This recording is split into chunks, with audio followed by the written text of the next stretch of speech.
کتاب خاک سے کیمیا ہوئے جو لوگ، مصنف گوہر تاج، مضمون ڈاکٹر حسن منظر، ایک عہد ساز قلم کار۔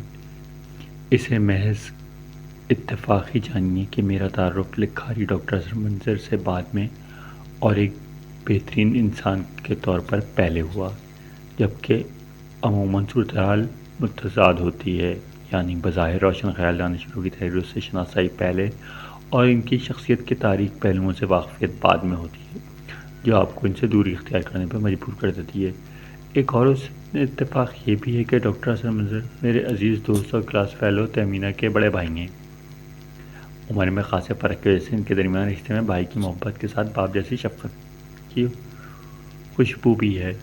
شروع میں میرا غائبانہ تعارف ڈاکٹر حسن منظر سے صرف اس حد تک تھا کہ وہ حیدرآباد میں سائیکیٹری کی پریکٹس کرتے تھے۔ ان کی بیوی طاہرہ منظرہ جو بچوں کے معالج تھیں اور چند ماہ قبل کووڈ میں مبتلا ہو کے دنیا سے کوچ کر چکی ہیں، اور ان کے 3 بچے نوفل، رودابہ اور ناجیہ ہیں۔ تہمینہ نے یہ بھی بتایا کہ ان کے بھائی نفسیاتی معالج ہونے کے ساتھ قلم کار بھی ہیں۔ ادب سے تعلق واجبی سا صحیح، تاہم سیب افکار اور نقوش جیسے شمار میرے نظر سے گزرتے رہے تھے، مگر ڈاکٹر حسن منظر کا نام کچھ شناسا سا نہیں لگا۔ ان کی تحقیقات کی اشاعت میں کمی کی وجہ یہ بھی رہی تھی کہ اپنی تعلیمی مصروفیات اور بیرون ملک پیشہ ورانہ گھریلو ذمہ داریوں کے سبب ڈاکٹر حسن منظر نے اس وقت تک اتنے تواتر سے ادبی رسائل میں شائع ہونا نہیں شروع کیا تھا، ماں سوا چند ایک رسائل کے۔ سن 1981 میں ڈاکٹر حسن منظر کے افسانوں کی پہلی کتاب رہائی، پھر افسانوں کی دوسری کتاب ندیدی 1983 میں شائع ہوئی۔ اس کے بعد سے ان کے ادبی کام کی اشاعت میں تسلسل کے ساتھ حیرت انگیز اضافہ ہوتا گیا۔ باوجود گروپ بندی سے دوری اور پی آر کی کمی نے ان کے کام کو سراہا ہی نہیں، بلکہ اردو ادب کے اعلیٰ ترین ایوارڈ کے حقدار بھی قرار دیا گیا۔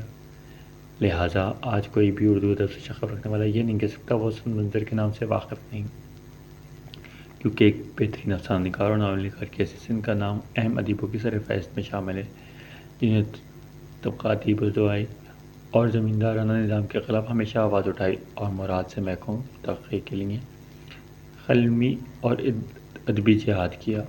اپنے انٹرویو میں انہوں نے کہا، مجھے استحصال اور تشدد کے شکار، درد اور ناانصافی سے خوفزدہ گوشت پوست کے انسان لکھنے پر مجبور کرتے ہیں، بخور ان کے وہ اپنی کہانیوں میں سچائی، مقصدیت اور خوبصورتی کے قائل ہیں، یعنی ستم شیوم سندرم، ترجمہ سچ دیوتا حسن۔ ڈاکٹر حسن منظر کو پڑھتے ہوئے مجھے دو اہم ادیب منشی پریم چند اور رابرٹ ناتھ ٹیگور کا بارہا خیال آتا ہے، جو ان کے بھی چند پسندیدہ قلمکاروں بشمول غالب حسرت، گورکی، ٹالسٹائی، چیخوف، دوستویفسکی، سر سید وغیرہ میں شمار ہوتے ہیں۔ میں سمجھتی ہوں حسن منظر کی تحریر سماجی تبدیلی کے اس پیغام کے تسلسل سے جو ہمیں پریم چند اور ٹیگور میں نمایاں نظر آتا ہے، وہ خواہ کسی غریب و خان کی، کسی جاگیردار اور زمیندار کے ہاتھوں استحصال ہو، یا سماج کی کسی مجبور عورت اور معصوم بے بس بچے کے ساتھ ہونے والا ظلم، ان ادیبوں نے بڑی درد مندی سے سماجی، معاشی، سیاسی، مذہبی اور نظریاتی مسائل کا استدراک کرتے ہوئے انسانی رویوں اور نفسیات کی گرہیں کھولی ہیں۔ البتہ آج کے جدید دور میں زمانے کے آگے بڑھ جانے اور جغرافیائی نفسیاتی مشاہدات میں وسعت کے ساتھ حسن منظر کے موضوعات کے نسخ میں مزید تنوع آیا ہے۔ حسن منظر نے ملازمت کے بہانے ہی صحیح کئی ممالک کی سیاحی کی ہے۔ سفر نامے نہ لکھے ہو تو سفر میں ملنے والے کرداروں اور ان کی کہانیوں کو نے اچھوت دارسین کی کتابوں میں گھر بنایا ہے۔ ویسے تو سفر تو دنیا میں بہت سے لوگوں کی آنکھ کو موند کے بھی کر لیتے ہیں، لیکن ڈاکٹر حسن منظر نے ضمیر کی آنکھیں کھول کر احساس کی لو جلال کہ انسانی آلام اور مسائل پر وہ کچھ لکھ دیا ہے جو زمان و مکان کی قیادت سے آزاد ہے، بغیر نعرے بازی کے مدھم دھیمے اور دلگداز لہجے میں۔ انسانی آزار پر کمال خوبی سے لکھ دینا ہی ڈاکٹر حسن منظر کو دوسرے ادیبوں سے ممتاز کرتا ہے۔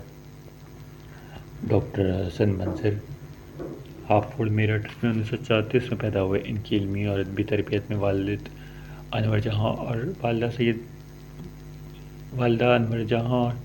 والد سید مظہر حسن کا حصہ ہے، لیکن ان کے آباء و اجداد کا ورثہ بھی کم اہم نہیں۔ 1857 کی جنگ آزادی میں برطانوی سامراج کے خلاف بغاوت کے سبب ان کے والد کے نانا کے سر کی قیمت لگی تھی، جس کے باعث وہ سالوں ہمالیہ کی چوٹیوں پر روپوش رہے۔ حسن منظر نے اپنے آباء و اجداد کی روایت کو قائم رکھا، تلفی اور ظلم کے خلاف مسلسل قلمی احتجاج کیا۔ نڈر سپاہی کی طرح، پریم چند کی طرح حسن منظر بھی اپنے بچپن میں گاؤں کی زندگی اور دہقانوں کے مسائل سے جڑے رہے۔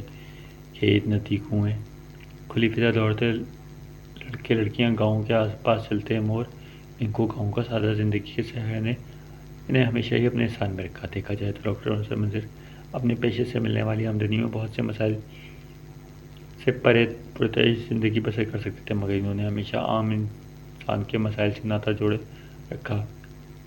میں یقیناً ان کی زندگی کے تجربات بشمول 1947 کی تقسیم کا بہت بڑا حصہ رہا ہوگا۔ نومبر 1947 میں حالات نے ہمیں اچانک مراد آباد سے اکھاڑ پھینکا۔ ان کی تحریروں میں ہجرت کا تجربہ واضح طور پر جھانکتا ہے، جو ہندوستان سے تحید امنی کے ساتھ آ کر Lahore railway staff trans camp میں رہنے کا تھا۔ ایک منچی میرے بستر اور میز کرسی کا کام دیتی تھی۔ والد، والدہ، بڑی بہن فرش پر سوتے تھے۔ میں اس منچی پر الارم لگا کے سوتا تھا۔ 2 بجے سے اٹھ کر بلب روشن کرتا جو سب کے سر پہ لٹک رہا تھا اور پڑھنے میں لگ جاتا۔ میٹرک کے بعد ڈاکٹر حسن منظر نے لاہور کے لنڈا بازار سے 10 روپے میں میز اور کرسی خریدی۔ ادب لاہور اور میں حسن منظر، یہ ہجرت کا کرب قسم پسری کا احساس ہی تو ہے۔ انہوں نے دور پار گوٹوں دیہاتوں سے آنے والے مریضوں اور ان کے لواحقین کے لیے اپنے حیدرآباد کلینک کے ساتھ سرائے مظہر حسین کا انتظام کیا تاکہ ان کے قیام کی دشواری نہ ہو۔ لاہور میں طالب علمی کے دور میں ان کا تعلق انجمن ترقی پسند مصنفین سے رہا، جہاں انہوں نے اپنی نوجوانی کے باوجود ترقی پسندانہ خیالات پر مبنی متاثر کن افسانہ 2 سڑکیں 2 کنارے پڑھا، جس نے اس وقت کے نامی گرامی ادیبوں کو بھی دم بخود کر دیا۔ یہ وہی زمانہ تھا جب ترقی پسند کے کچھ ممبران کمیونسٹ خیالات کی بنا پر حکومت کے عتاب کا شکار اور انڈر گراؤنڈ تھے۔ سی آئی ڈی کے لوگ سادہ لباس میں مخبری کے لیے ان اجلاسوں میں شرکت کرتے۔ سی آئی ڈی سے بچنے کے لیے ان کا نام سید حسن منظر سے ٹوئسٹ کر کر حسن منظر ہو گیا۔ حسن منظر کا ذہنی رجحان نہ سیاست میں تھا اور نہ ہی وہ کمیونسٹ پارٹی کے ممبر تھے، لیکن ترقی پسند ہمیشہ سے تھے۔ ادب میں ترقی پسندی کے متعلق ان کا کہنا ہے، یہ ایک رجحان ہمیشہ سے تھا اور رہے گا۔ میں سماج کو ویسا نہیں دیکھنا چاہتا جیسا کل تھا اور آج ہے۔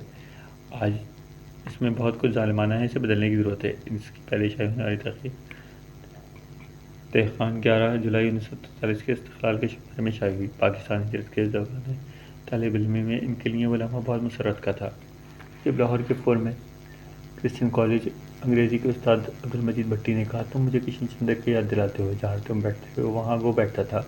بخور حسن منظر میں بغیر اپنی مرضی کے لاہور میں کشن چندر کا جانشین تھا۔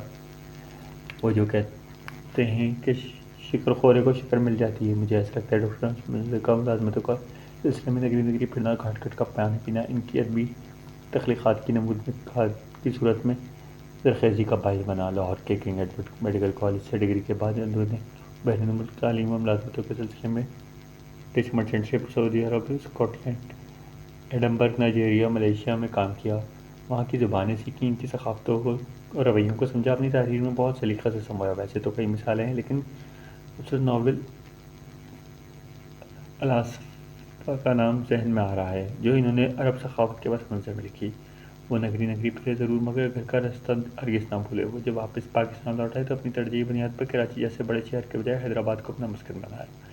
بچپن میں ذہن میں بسے مراد آباد کو چھوڑے ہوئے گاؤں کے ماحول میں ایک بار پھر بسنے کے خواب بیدہ سپنے کو پورا کر سکیں۔ چھوٹی جگہ کی سادگی نے انہیں نام و نمود و پیسوں سے بے پرواہ اور انسانی حقوق کی پرواہ پر مائل رکھا۔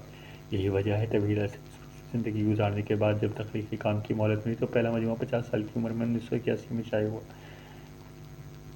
اور جب سے آج تک وہ تخلیقی کام میں مصروف ہیں۔ ہاں، یہ بات دلچسپی سے خالی نہیں۔ ڈاکٹر حسن منظر نے فلم کے اسکرین پر لیے بھی لکھے، لیکن ان کا فلمی مواد فلم سازوں کو کچھ بھایا نہیں۔ مثلاً فلمی رسالے اداکار کے مالک فلم اسکرین سن کر ناپسندیدگی سے ہلایا۔ آپ کا ہیرو نہ مجنوں بنا نہ رانجھا، اس میں گانوں کا سچویشنز ہیں۔ اسی طرح تو شوکت حسین رضوی نے ان کے لکھے ہوئے فلمی اسکرین سے پہلے ہالی ووڈ کا منظر شامل کرنے کو کہا تو یوں فلم کے شروع ہونے سے پہلے ہی اس کا اختتام ہو گیا۔ اس طرح فلم کے شعبے سے دلچسپی کے باوجود اس سے وابستگی نازک کی ایسا ہوتا شاید ہم اتنے بلند قامت ادیب اور ذہنی امراض کے دردمند اور ذہین مالد سے محروم رہ جاتے۔ یہاں غور طلب بات یہ ہے کون بڑا ہے، لیکھک حسن منظر یا سائیکیٹرسٹ حسن منظر؟ وہ اس کا جواب اس طرح دیتے ہیں، لیکھک حسن منظر بڑا ہے، سائیکیٹرسٹ کو فکشن نگار حسن منظر نے فیض پہنچایا ہے، نہ کہ دماغی امراض کے مالک نے فکشن نگار کو۔ میں نے ایسے قلمدار دیکھے ہیں جو اپنی لکھی باتیں دہرائے چلے آ رہے ہیں اور علم و ادب کے بجائے وہ اپنی دولت کی بنیاد پر کتابوں کو فضا کثیف کر رہے ہیں۔ ڈاکٹر حسن منظر نے 6 یا 7 سال کی عمر میں پہلی لکھائی کہانی، آج سے 7 دہائی گزرنے کے بعد بھی وہ اپنے مستقل بغیر دہرائے کم آمیزی اور اختصار پر ہر نئی بات لکھ رہے ہیں۔ وہ اپنے آپ کو مستقل باخبر رکھتے ہیں، خاص کر عالمی ادب سے۔ ان کا پیغام عالمی سطح پر امن و آشتی اور انسانوں سے محبت ہے۔ ان کا کہنا ہے زندگی میں کوئی چیز اگر نفرت کے لائق ہے تو وہ نفرت ہے۔ یقیناً ہم خوش نصیب ہیں ڈاکٹر حسن منظر جیسے انسان اور اہم قلمکار کی طور میں سانس لے رہے ہیں۔ آخر بس ان سے اتنا کہنا ہے کہ اگر آپ کے دور جدید کے پریم چند یعنی ڈاکٹر حسن منظر کی ستم شیوم سندرم کہانیوں سے بالمشافہ ملاقات نہ کی تو یقین مانیے آپ گھاٹے میں ہیں۔ ڈاکٹر حسن منظر کی تصانیف: بچوں کے لیے سمندر میں جنگ 2001، جان کے دشمن 2004 ناول اور افسانے رہائی 1981، ندیدی 1983، انسان کا دیش 1991، سوئی ہوئی بھوک 1997، ایک اور آدمی 1999، خاک کا رتبہ 2007، منگل ستر 1991، پریم چند گھر میں 1998، الاسپا ناول 2006، دھنی بخش کے بیٹے ناول 2008، وبا 2009، ماں بیٹی 2010، بڑشیا کی لڑکی 2010، منظر کے خطوط، کمال اظہر کے نام 2011، انسان ہے انسان 2013، حبس اے فلک ناانصاف، انعامات awards: academy of letter award 2 بار، united bank awards in government, Shaikh Ayaz award, بہترین کتاب اے فلک ناانصاف۔